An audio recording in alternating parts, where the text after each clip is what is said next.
Hi there, my name is James Heidema. The question today is, why should you select rather than hire sales professionals? So, why should you hire rather than select sales professionals? Well, there are a number of managers out there build their teams, and their philosophy is if the candidate expresses an interest to join their team, they bring them in. It's almost like they're reaching out of the air and they put their fingers against the throat of the candidate and they feel a pulse and they say, all right, you're hired. That's probably the worst possible thing you can do, because if you behave that way, you're going to find many members of your team are failing, and it's like a revolving door. They come, they go, they come, they go, they come, they go. And no matter how professional you are, no matter how long you've been in the business, that door will always revolve. You'll always have people joining your team, and you'll always have people leaving your team. But what we want to do is slow down that revolving door. And how do we do that? We learn how to select people rather than just hire them. See, I don't really care if you want to come into business as much as I care, are you suitable for the business? So what I say to the potential candidate is, we're going to walk a path of joint discovery. As we walk that path, you're going to decide if it's something you want to do, and I'm going to decide whether you match the kind of person we're looking for. And at any point, at any time, you can withdraw, but so can I. The worst thing you can do is make a decision too soon. I would encourage you to walk the process with me, and once you've accumulated a good idea of what we're doing, enough information, then you can make a decision whether it's something you want to do. At the same time, I will make a decision whether to invite you into the business. Okay? So what am I looking for as we walk that path? Well, certainly the first thing I'm looking for is past performance as an indicator of future performance.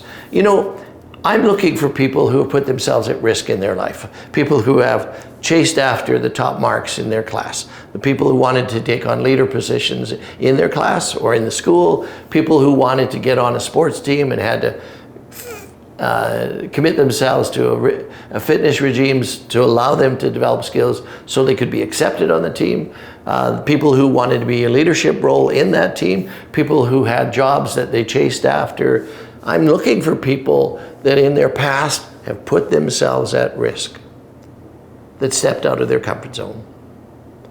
Because past performance is an excellent indicator of future performance. If they've done it in the past, if they put themselves at risk in the past, and they come into my business, into our business, they should be willing to put themselves at risk in this business and step out of their comfort zone. Next, I look for social mobility. And what I mean by social mobility is I'm looking for people who are involved in the community. If you've got a candidate and they spend their evenings and their weekends playing video games, they probably won't do well in this business.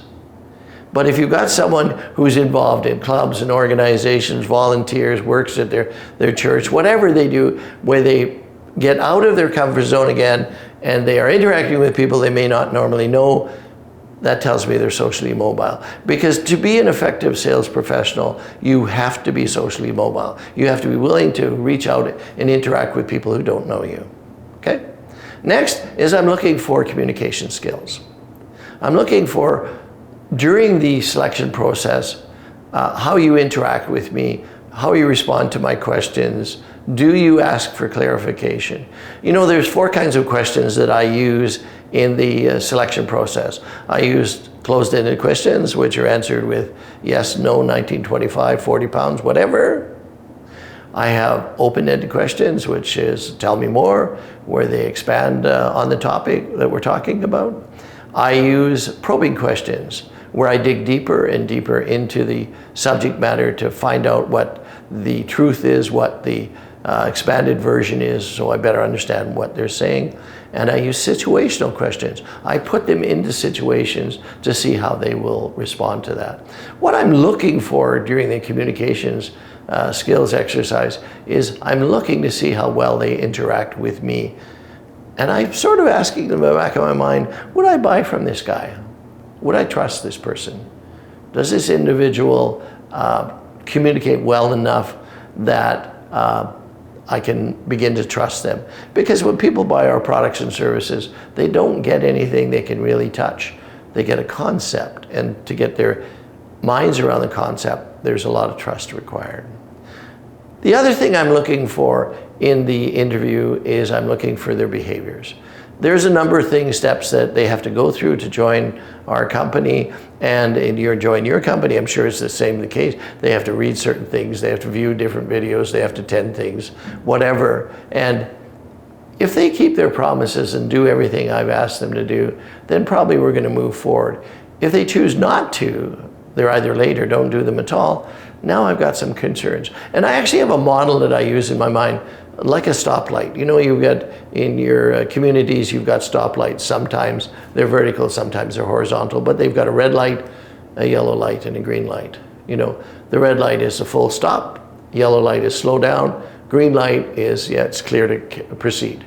And so as I'm walking through the process, looking at past performance, social mobility, communication skills, how they're behaving, is I'm thinking red light, yellow light, green light. You know, if they're answering, they're behaving well, everything looks good, it's green light. I'm going to continue to walk the process with them, walk that path of joint discovery.